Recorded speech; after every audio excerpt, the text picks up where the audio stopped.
पुन करके सबका मंगल हो, सबका मंगल हो, सबका मंगल हो। आए इस कार्यक्रम से जुड़े जिसका नाम है आपके सवाल गुरुदेव की जवाब। आचार्य भगवंत की मंगल यात्रा अष्टापद तीर्थ की ओर हो रही है और पूरी यात्रा करते करते यहाँ पर अलीगढ़ से चातुर्मास करके देश की राजधानी दिल्ली होते हुए, मेरठ होते हुए, स्पोर्ट नगरी मेरठ होते हुए, मुजफ्फरनगर खतौली होते हुए आचार्य भगवंत यहाँ पर अष्टापद की यात्रा में देवप्रयाग, रुद्रप्रयाग, कर्णप्रयाग, नंद प्रयाग कल सुबह प्रवेश करते हुए और अंत में विष्णु प्रयाग, जो ये 5 महाप्रयाग हैं, वहाँ पर पहुँचेंगे और पहुँच करके उस अष्टापद तीर्थ पर करेंगे ये आज का रात्रि विश्राम। ये हमारा नंद प्रयाग से कुछ किलोमीटर पहले यहाँ पर हो रहा है और यहाँ पर हमारे सभी लोग यहाँ उपस्थित हैं, समस्त त्यागी वृत्ति यहाँ पर उपस्थित हैं जो आचार्य भगवंत का मंगल विहार अष्टापद की ओर करा रहे हैं। सकल समस्त त्यागी वृत्तियों की ओर से आचार्य भगवंत के चरणों में त्रिबार नमोस्तु नमोस्तु नमोस्तु। और जो भव्य आत्मा यूट्यूब निर्भय वाणी चैनल के माध्यम से इसका आनंद ले रहे हैं उन समस्त भव्य आत्माओं की ओर से त्रिबार नमोस्तु करते हुए आज का पहला प्रश्न लेकर के हमारे बीच में उपस्थित हो रहे हैं बाल ब्रह्मचारी आदरणीय राकेश भैया जी, अलीगढ़ उत्तर प्रदेश भारत। आए और आकर के आज का अपना पहला नमोस्तु नमोस्तु नमोस्तु। आचार्य श्री जी तिलोय परिणति में त्रिकालवर्ती महापुरुष की एक कारिका आती है और उसमें त्रिकालवर्ती महापुरुष की पूरी गिनती बताई है, लेकिन उसके नीचे ही 9 नारद और 11 रुद्र की उत्पत्ति मात्र होंडा और सर्वपड़ी काल में बताते हैं। तो फिर त्रिकालवर्ती महापुरुष 169 कैसे बनेंगे, ये थोड़ा सा समझ में नहीं आ रहा है। आप हमारी जिज्ञासा का समाधान करें। 169 महापुरुष इस हुंडा और सर्पणी काल की अपेक्षा से है, सदा काल की अपेक्षा से नहीं। जैसे तीर्थंकर अधिकतम 170 हो सकते हैं, 170 हो ही ऐसा कोई नियम नहीं है। यदि महापुरुष अधिकतम होंगे तो 169 ही होंगे। त्रिकालवर्ती का है, त्रिकालवर्ती इसलिए कहा गया है कि हुंडा सर्पणी काल आता है, आप पहले भी हो चुका है, आगे भी आएगा, इसलिए वो त्रिकालवर्ती में गर्भित हो जाएगा। मतलब रुद्र और नारद हमेशा उत्पन्न नहीं, हमेशा उत्पन्न ना हो करके भी हमेशा त्रिकालवर्ती अर्थात भूत भविष्य वर्तमान को यदि हम लेकर के चलते हैं, वर्तमान में यदि हुए तो पहले भी हो चुके और आगे भी हुंडा और सर्पणी काल में ये होंगे, इसलिए त्रिकालवर्ती घटित हो जाएंगे। श्रीमान प्रमोद कुमार जी जैन, RCM ताजनगरी आगरा से उपस्थित हैं। आए और आकर के आज का अपना अगला प्रश्न करें। इसके बाद भगवान एक जिज्ञासा पैदा हुई है कि इस आप बद्रीनाथ की यात्रा कर रहे हैं, इस कठिन यात्रा का महत्व क्या है, उसने आपने क्यों उठाया इसका संकल्प लिया कि हम चलेंगे इतनी कठिन यात्रा? अच्छा, हमारे प्रमोद भैया जी जो कि आगरा से आए हैं, बिहार करा रहे हैं, आशीर्वाद है। आपका प्रश्न है कि ये कठिन यात्रा है। हाँ, वास्तव में कठिन यात्रा है, लेकिन आप लोगों के सहयोग से सरल हो गई है। और इस कठिन यात्रा में जाने का उद्देश्य इसलिए बनाया कि हमारे युग के आदि में प्रथम तीर्थंकर आदिनाथ भगवान हुए, इनको सबने भुला दिया है। एक तो सबसे बड़ी गलती की कि जब भारत देश स्वतंत्र हुआ तो हमने आदिनाथ भगवान के जन्म कल्याणक या मोक्ष कल्याणक की छुट्टी ना ले करके महावीर स्वामी की छुट्टी ली, अंतिम तीर्थंकर की। तो लोगों को ये लगने लगा कि महावीर स्वामी ही जैन धर्म के प्रवर्तक संस्थापक आदि हैं। अब आदिनाथ भगवान की हमें जन्म जयंती मनाना चाहिए, उनका मोक्ष कल्याणक मनाना चाहिए और इसके अलावा उनके सिद्ध क्षेत्र पर भी जाना चाहिए। सबको आना चाहिए एक बार इस भूमि पर। अब कोई यदि कहता है मैं 12 साल पहले जब 2012 में मेरठ में चतुर्मास किया तब भी मेरे जाने का भाव था और मैं निकल भी आया था, लेकिन लोगों ने कहा वहाँ क्या रखा, वहाँ तो पहाड़ है, ये वो है। तो जब मैं शिखर जी गया, गिरनार जी गया, तो मैंने देखा वहाँ भी तो पहाड़ ही पहाड़ है, वहाँ तो कुछ है नहीं, चरण बने, तो चरण तो यहाँ पर भी बने हैं। तो मन में ये आया कि जिस भूमि से भगवान मोक्ष गए हैं उस भूमि को हम क्षेत्र कहते, क्षेत्र पूजा। तो क्षेत्र पूजा, द्रव्य पूजा, काल पूजा, भाव पूजा, नाम पूजा, इसमें जो 6 प्रकार की इसके निक्षेप की अपेक्षा से जो पूजा होती है, तो क्षेत्र पूजा वही है कि उस क्षेत्र पर जा कर के उनका गुणानुवाद करना, उन भगवान को नमन करना, और हमारे सिर पर बिल्कुल वहाँ सिद्धालय में विराजमान है उनको हमें नमस्कार करना। और जब उनको मोक्ष हुआ है उस समय उनके सारे पुद्गल परमाणु जो शरीर के परमोदारिक वो वहीं पर झड़ गए और वो अभी तक नष्ट नहीं हुए ना होंगे। तो उस रज कण को स्पर्श करने वाला उस भूमि पर, जैसे कहते एक बार बंदे जो कोई ताही नरक पशु गति ना हुई, ऐसी मेरी धारणा है कि एक बार अष्टापद बंदे जो कोई ताई नरक पशु गति नहीं हुई, इसलिए भी हम वहाँ जाने का विचार बनाया।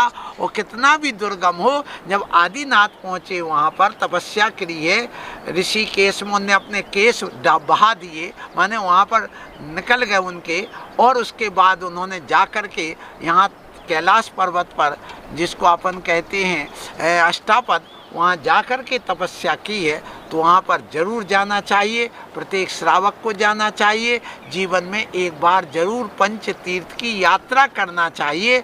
और हमारे यहाँ 4 धाम हैं जैनियों के, 4 धाम जैन समाज में। कौन कौन से मैं कई बार बता चुका हूँ, फिर भी मैं आपसे कहना चाहूँगा, मेरे 3 धाम हो गए, चौथा धाम क्यों रह जाए? तो मैं भी तो 4 धाम की यात्रा करूँ। पहला धाम है पूर्व दिशा में शिखर जी, दूसरा धाम है दक्षिण दिशा में, कौन? नहीं, बाहुबली जी, गोमटेश बाहुबली जी।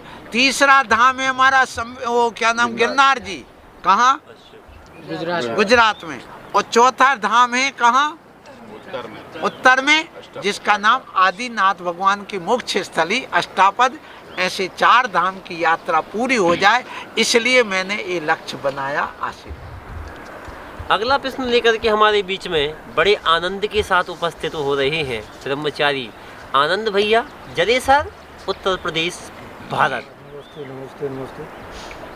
बरबर मेरी जिज्ञासा है कि जीवन के हर पथ पर संघर्ष ही संघर्ष हैं और समाधान भी हैं, तो संघर्ष में समाधान किस प्रकार हम खोजें? देखिए, बहुत अच्छा। हमारे अभी तो सब कुछ हमारे भैया जी हैं संचालक के लिए, यात्रा में संगपति जैसे बन कर के पूरी निरीक्षण कर रहे हैं। आप सब तो हैं ही, लेकिन किसी की कमी नहीं है, मैं ये नहीं कह रहा हूँ कमी है, लेकिन जो भार जो जिस ढंग से लेके चल रहे हैं, इसलिए इनको लग रहा कि जीवन में संघर्ष है, और इन्होंने बचपन से संघर्ष झेला है और अभी भी कर रहे हैं। इनकी जर्जर काया होने के बाद भी, रिटायर हेड मास्टर होने के बाद अभी संयम पथ पर बढ़ रहे हैं। तो संघर्ष में क्या है प्रश्न? जीवन में, हाँ, जीवन की हर पथ पर, हाँ, संघर्ष है, हाँ, समाधान भी साथ लगा है, हाँ। तो किस प्रकार से हम समाधान, हाँ, देखिए, संघर्ष के साथ में समाधान खोजना है। तो संघर्ष में हमेशा जितनी भी प्रतिकूलताएं आती हैं, उन प्रतिकूलताओं को नकारात्मक मत देखो, उस प्रतिकूलता को, संघर्ष को अपनी परीक्षा समझो। और जो उस व्यक्ति उस संघर्ष में, उस प्रतिकूलता में शिक्षा ले लेता है, वो एक दिन स्वयं गुरु बन करके दूसरों को शिक्षा देने लग जाता है, उसको अनुभव हो जाता है, उसको अनुभव ज्ञान कहते हैं। और जो उस संघर्ष से पीछे हट जाता है, वो कभी सफल नहीं हो पाता है। तो संघर्ष को अनुकूल बनाइए। अनुकूल बनाने के लिए आप हमेशा सकारात्मक सोच रखें। दूसरा, संघर्ष से पीछे ना हटें, संघर्ष को अपनी परीक्षा समझें, उस संघर्ष से शिक्षा लें, तो आप अपने जीवन को अनुकूल बना सकोगे। यही मैं करता हूँ और आपको भी करना है, क्योंकि ये हमारे संघर्ष जो है ना, ये परीक्षा के क्षण होते हैं, और उसको यदि परीक्षा को दे दिया आपने तो आप पास होंगे, और परीक्षा से हट गए तो फेल हैं। इसलिए आप अपना संघर्ष करते रहो। कब तक करोगे संघर्ष? तब तक करोगे जब तक फल की प्राप्ति ना हो जाए, क्योंकि संघर्ष हमारे जीवन के लिए वरदान है, अभिशाप नहीं है। देखिए, जब गन्ने को उस घानी में संघर्ष कराते हैं तो उसमें से रस निकलता है, और यदि संघर्ष नहीं कराओगे तो रस नहीं निकलेगा। आप मगध बनाते हो, मुगध जब वह कढ़ाई में गरम तेल की घी के साथ में जब वो संघर्ष करता है तो उसमें से क्या निकलता है? मगध बनता है। जब दूध गाय से निकालते हो तो निप्पल को अपने हाथ से संघर्षित करते तब दूध निकलता है। जब उसकी हम दूध मलाई बनाते तो कढ़ाई में डाल के उसको संघर्ष करना पड़ता है। चंदन से खुशबू लेना हो तो संघर्ष करना पड़ता है। आपको पेट भरने के लिए रोटी चाहिए तो पहले उस गेहूं को जमीन में बीज के रूप में संघर्ष करना पड़ता है, फिर ठंडी गर्मी के संघर्ष करके उसकी फसल आती है, फिर उसको मशीन में से संघर्ष करके गेहूं और भूसे को अलग करना पड़ता, फिर चक्की में संघर्ष करना पड़ता है, फिर पटा और बेलना के बीच में संघर्ष करना पड़ता है, फिर उसके बाद तवे पर संघर्ष करना पड़ता है, अग्नि से संघर्ष करना पड़ता है, तब जाकर के भूख मिटती है। इतनी अग्नि परीक्षा उसकी होती है। इसी प्रकार अपने जीवन में यदि सफलता प्राप्त करना है तो संघर्ष को वरदान मानिए, आपका भला हो जाएगा। कि हमारे बीच में डबरा से ब्रह्मचारी महेंद्र भैया उपस्थित हो रहे हैं, आए और आकर के अपना अगला प्रश्न करें। इसके बाद अगला प्रश्न रहेगा लवली दीदी। नमोस्तु महाराज जी, नमोस्तु नमोस्तु महाराज जी। मेरा ये प्रश्न है कि प्रथमाधारी कितनी प्रथा तक ये चम्मच से भोजन कर सकते हैं अथवा नहीं कर सकते? बहुत अच्छा भैया जी, हमारे संघस्थ डबरा वाले महेंद्र भैया जी का प्रश्न है कि प्रतिमाधारी को चम्मच से भोजन कहाँ तक कौन सी प्रतिमाधारी कर सकता है? देखिए, चम्मच से भोजन तो दूसरी प्रतिमा से ही छोड़ देना चाहिए। चम्मच से दूसरी प्रतिमा से छोड़ देना चाहिए, और चाट करके खाना भी छोड़ देना चाहिए। उंगली को, किसी भी त्यागी वृत्ति को मुंह में उंगली डाल करके नहीं चाटना चाहिए। क्या कहा? मुंह में उंगली डाल के जैसे बच्चे चाटते हैं या जीभ निकाल करके चाटते हैं, वैसे कोई भी पदार्थ नहीं चाटना चाहिए। चाहे वो मुनि हो, छल्लक हो, एलक हो आदि, उनको भी नहीं चाटना चाहिए। और त्यागी वृत्ति चम्मच लेते तो वो चटती है, इसलिए उनको भी यह कार्य नहीं करना चाहिए। अब समझ लें, पहली प्रतिमा तक तो मैं मान जाऊंगा, बाकी त्यागी वृत्ति को तो हाथ से ही भोजन करना चाहिए, और हाथ से भोजन करेंगे तो उनका भोजन सही माना जाएगा।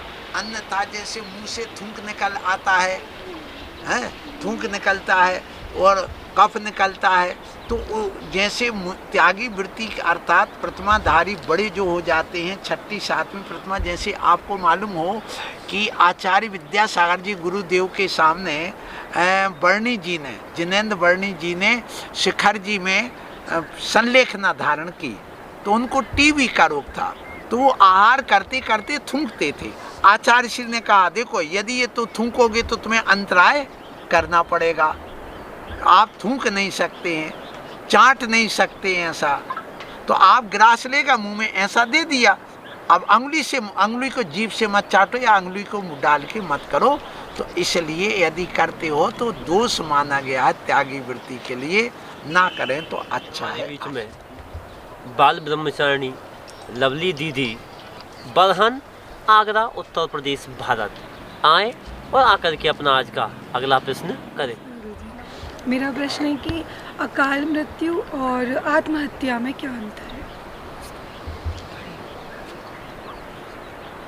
देखिए, लवली दीदी का प्रश्न है आत्महत्या और अकाल मृत्यु में क्या अंतर है। सुनो, आत्महत्या अकाल मृत्यु के अंतर्गत ही आती है। आत्महत्या अकाल मौत के अंतर ही आती है। अकाल मृत्यु अनेक प्रकार से होती है। उन अनेक प्रकार की आत्महत्या में, अनेक प्रकार की अकाल मृत्यु में आत्महत्या भी एक अकाल मृत्यु है। क्योंकि अकाल मृत्यु आत्महत्या करने से, विष के खाने से, हाथ पैर कट जाने से, गला रुंध जाने से, अन्याय करने से और क्या बोलते हैं अग्नि आदि लग जाने से नहीं चाहते हुए भी आत्महत्या करने वाला स्वयं कर रहा है। और कुछ लोग ऐसे हैं कि जो स्वयं नहीं करना चाहते, आग लग गई। जैसे अभी 5 दिन पहले इसी जंगल में आप जो देख रहे हो ना, बड़ी बड़ी पहाड़ियाँ यहाँ पर, जहाँ इस शंका समाधान चल रहा है। ये क्या नाम से कर्णप्रयाग के आगे क्या नाम से नंद प्रयाग में ये प्रश्न चल रहा। बाजू से गंगा नदी, देखो ये बाजू से बह रही है नदी, बिल्कुल ये बाजू से, बहुत छोटी बच्ची, यहाँ आगे तो और छोटी बचेगी। तो इस गंगा नदी के किनारे अपन बैठ करके ये जो समाधान कर रहे हैं, शंका समाधान, अब कोई पानी में डूब जाए, वो चाह नहीं रहा था, वो भी क्या कहलाएगी? अकाल मृत्यु कहलाएगी। लेकिन आत्महत्या भी अकाल मृत्यु में आ गई। तो अकाल मृत्यु अनेक प्रकार की है। उन अनेक प्रकार की मृत्यु में आत्महत्या भी अकाल मृत्यु है। हमारे बीच में तमिलनाडु की राजधानी चेन्नई से श्रीमान सुरेश कुमार जी जन बोहरा, उनका प्रश्न ये है, महावीर स्वामी ने नाव में यात्रा की थी, तो क्या वर्तमान में भी साधु संत नाव में सवार होकर के यात्रा कर सकती हैं क्या? चेन्नई से सुरेश जी बोहरा हैं, आशीर्वाद। आपने प्रश्न भेजा है कि साधु क्या नाव में बैठकर यात्रा कर सकते हैं? सुना है भगवान महावीर स्वामी ने नाव में बैठ कर के यात्रा कर ली थी। हाँ, देखिए, परिस्थितिवश जब मान लो हमें यहाँ से पार करना है और साधु अपने घुटने से ऊपर वाले गहरी नदी में कभी प्रवेश नहीं करते हैं। अधिकतम घुटने तक पानी होना चाहिए। यदि उससे ऊपर पानी है तो कोई कंधे पर रख करके पार करा सकता है, कोई नाव में बैठाल करके मुनि को पार करा सकता है। लेकिन मुनिराज उसका भी प्रायश्चित लेते हैं और हमेशा आम रास्ता नहीं है। हाँ, परिस्थिति बस उसका उपयोग किया जा सकता है। आचार्य विद्यासागर जी गुरुदेव ने भी किया, मैंने भी किया है 1-2 बार। ऐसी परिस्थिति बस जहाँ पर ऐसी आ गई समस्या तो करना पड़ा, इसलिए बाद में उसका प्रायश्चित भी लिया गया है। तो इसी ढंग से उसका है। लेकिन ये हमेशा नहीं कि नाव में बैठो और अपन यहाँ से सीधे कर्णप्रयाग पर उतरेंगे। जैसे क्या बोलते हैं उसको जो लोग करते हैं, राफ्टिंग। हाँ, तो वो नहीं कर सकते। नाव में बैठ कर के 150 किलोमीटर बस नदी इस पार से उस पार इतना घाट पार करना हो परिस्थिति बस तो कर सकते। यहीं पर समाप्त हो रहा है।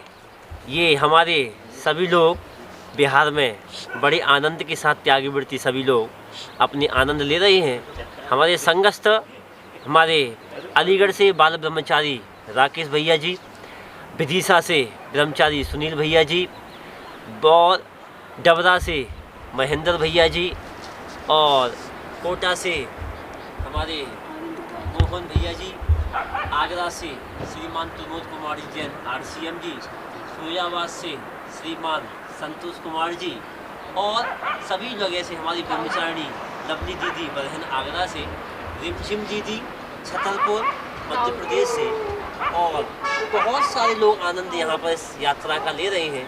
पुण्यशाली जीव यात्रा कर पाते हैं और करा पाते हैं। बहुत बहुत इस सभी की ओर से आचार्य भगवान के चरणों में त्रिबार नमोस्तु नमोस्तु नमोस्तु।